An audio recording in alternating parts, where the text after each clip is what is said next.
But power also means pylons that carry the nation's electricity across the land. Today, we're telling the story of the men that build them, the pylon men.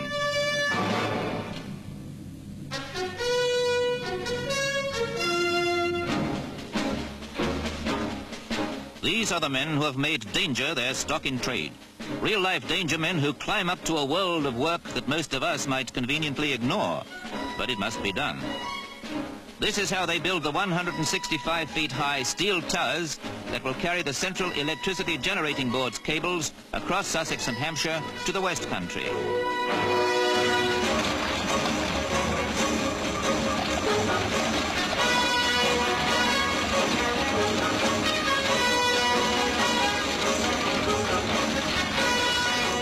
I'd say that the pylon men work above the ground level controversy that goes on before the plans for Britain's power gets the go-ahead. But when the decisions have been made and the best course plotted, the steel giants stride 5 to the mile across the fields, and the huge dish insulators can be slotted into place.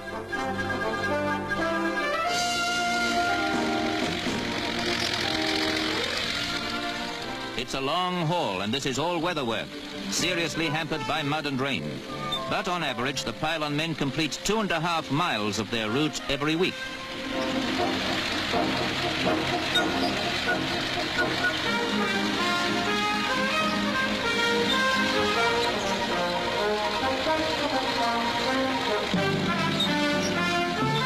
Here's a balancing act that's a workaday routine, and they say you get used to it.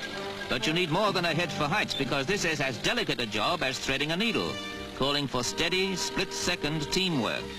And when the steel towers and glass insulators are exactly in place, it's time for the big job of putting the power lines into position.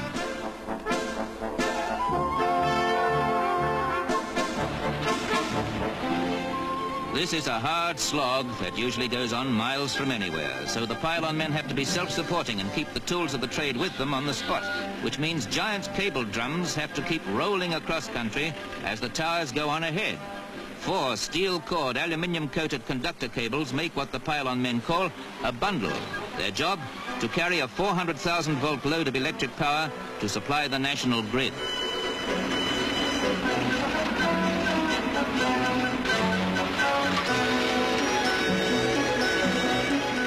There's no room for a wayward wire, so the job of pulling the conductor cables up into place is a radio-controlled operation, fined down to the last millimeter, so that the bundle is stringed, as they call it, through the insulator at exactly the right tension, sometimes a tense moment.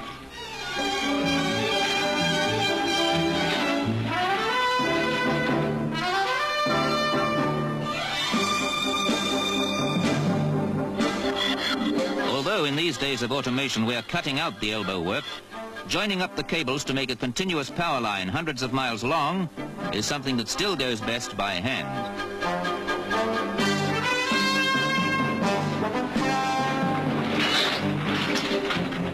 Putting cables underground costs 10 times the price of pylon power.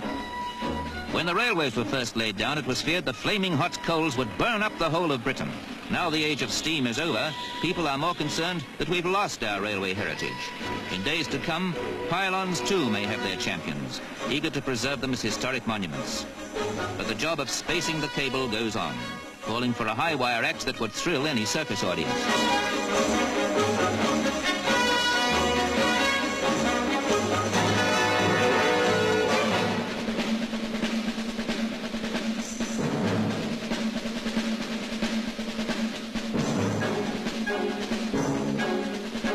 This is where the pylon men turn spacemen.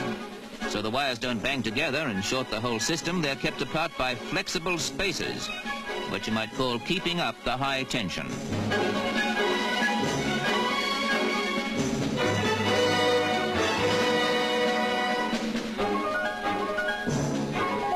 With their skill and daring, the pylon men carry the amenity of electricity to remote places. And the pylons themselves certainly have their own kind of grandeur as they march across the land.